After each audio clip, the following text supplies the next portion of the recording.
In an undeniable proclamation, God has declared that the endgame begins tonight. Allow this phrase to resonate deep within you, settling like thunder in your bones. Let the reverberations of His words echo through the silence of your spirit, across the vast canyons of your doubts, and through the expansive fields of your hope. For when God speaks, the world cannot help but listen. When He issues a decree, creation itself trembles in response. This evening, He has spoken something definitive, something weighty, something eternal. The end game is here, not tomorrow, not at some nebulous hour in the future, nor buried in the murky depths of procrastination, but here and now. The shift is palpable, the veil has been torn, and the final act is presently unfolding on the stage of time. You may have previously caught whispers, rumors of impending endings, or apocalyptic shadows flitting in the corners of your awareness. But tonight, it is no longer mere whispers. It is a bold command, a clear proclamation from the mouth of the Eternal One. He who is without beginning and without end. He has declared that the conclusion of this chapter has arrived. This moment is not a drill, nor is it a warning shot. It is the very storm itself. We stand at the threshold where all that has remained hidden is being revealed, where the false is being dismantled, and where truth stands bare and unwavering, asking, will you choose the eternal, or will you cling to the ephemeral? God has proclaimed that the end game is on tonight, not because He revels in endings, but rather because every ending signifies the beginning of something far more authentic. He is not a God of chaos, but of divine order, the author of conclusions. He never initiates what He will not bring to completion, and He is in the process of restoring the broken, uniting the scattered, and redeeming the wasted. The clock that is now counting down has been meticulously crafted by His hand. The fire that will test us has been ignited by His justice.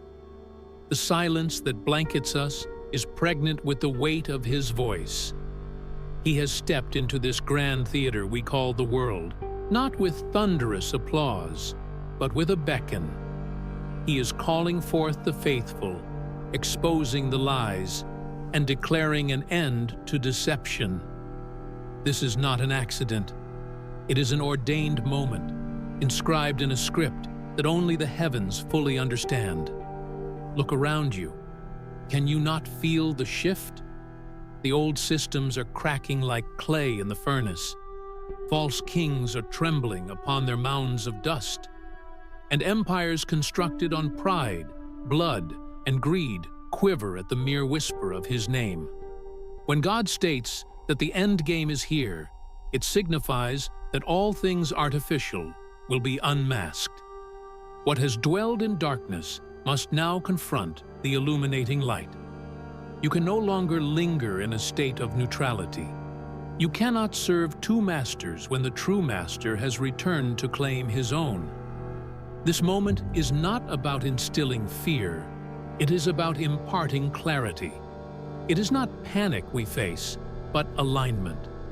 When God moves, He does so with intention, and when He speaks of the end, He speaks of destinies being realized, promises coming to fruition, and long-anticipated harvests. The end game does not exist for the sake of destruction. It enables the removal of what cannot withstand the test, making way for the unshakable to rise. The wheat is being sifted from the chaff. True voices are being differentiated from echo chambers, and loyal hearts are being separated from the conveniently complacent. Tonight, the veil between the spiritual and the physical has never been thinner. The realms brush against one another. Heaven is nearer with each breath, and hell lurks ever closer to the last vestige of compromise. The players are on the field, and the rules have irrevocably changed. This is no longer a game. This is the end game. God has declared it, and in that proclamation, heaven has unleashed its legions. Angels are assembling, trumpets are warming up, scrolls are being unsealed, and those who have ears to hear must respond. Will you answer the call? This is the night that faith must transcend mere words. It is the night where lip service succumbs to genuine devotion. This is the night where the fire within you will either consume you or illuminate the path ahead. There are no bystanders in this moment. You are either a participant or a casualty. You are either attuned to the eternal or entangled within the temporal. You are either rising or falling.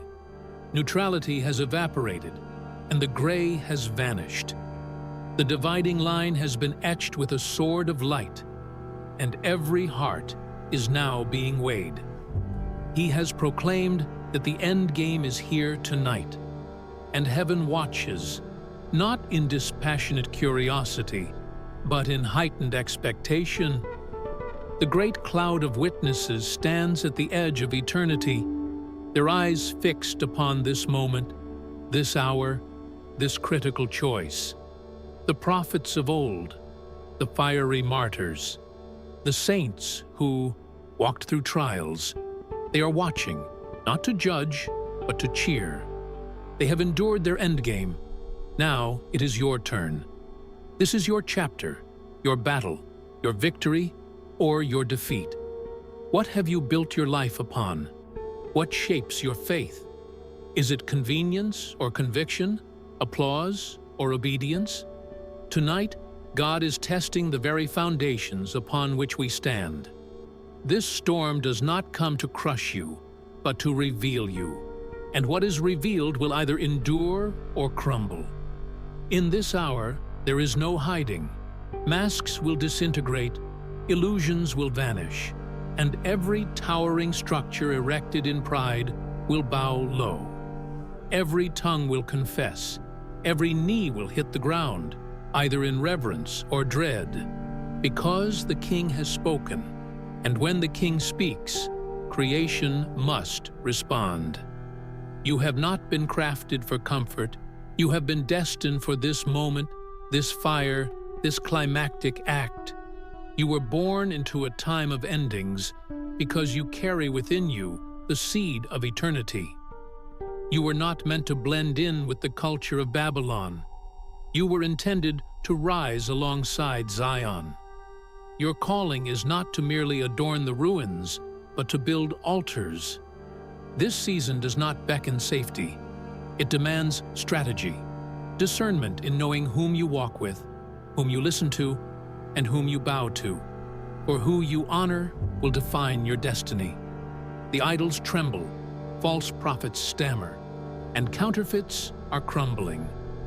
God is raising up a remnant, those unyielding in the face of fire, fearless when the world mocks, who will not barter their birthright for mere approval. They will not bend to culture's whims, but will carry the very culture of the kingdom. These are the warriors of the endgame, those with oil in their lamps, swords sharpened by scripture, knees acquainted with the ground, and hearts familiar with his voice. They cannot be swayed, silenced, or sold because they recognize that tonight is not just another night. God has asserted, the end game is on tonight. Thus, we advance not with fear, but with fervor, not with arrogance, but with divine authority, not with dread, but with resolute truth. The Lion of Judah has roared, the gates are shaking, and the time for indecision has passed. Now is the time to burn with holy conviction, to walk with clean hands and unyielding hearts, to declare that which others will not, to love with purity, and to fight purposefully. We stand when all else falls. God is not seeking your opinion. He is presenting you with an opportunity to rise, to fight, to follow, to forsake this world, and to claim the kingdom. He is not startled by the darkness. He is the creator of light. He is not overwhelmed by the battle. He has already secured victory. He is not calling for spectators. He is rallying soldiers. If you hear his voice tonight, do not harden your heart.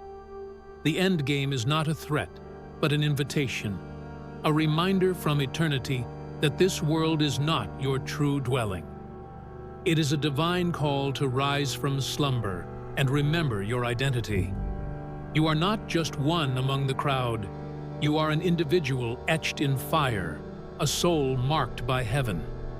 You are the answer to prayers once fervently whispered by those now long gone, a beacon of light in the climactic act of this unfolding drama. You are not here by coincidence.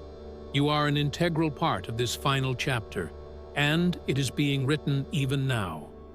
God has declared that the end game is on tonight. Let those who are wise comprehend. Let the holy awaken.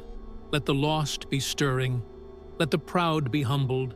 And let the church rise to become the radiant bride.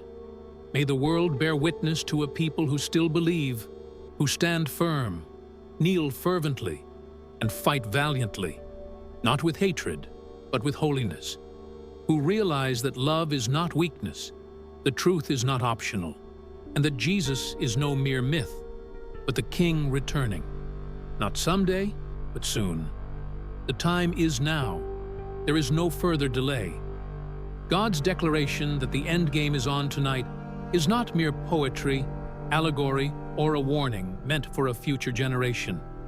It is a divine alert to everyone alive in this moment.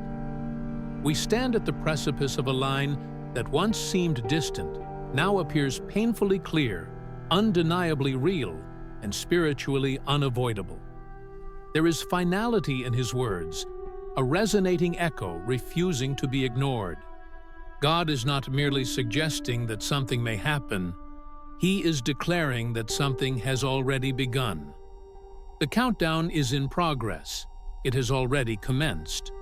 The stage is set. The final act is inscribed, and heaven awaits the participants to take their designated places. This is not about deciphering the times through trends or theories. It is about recognizing that the eternal author has spoken.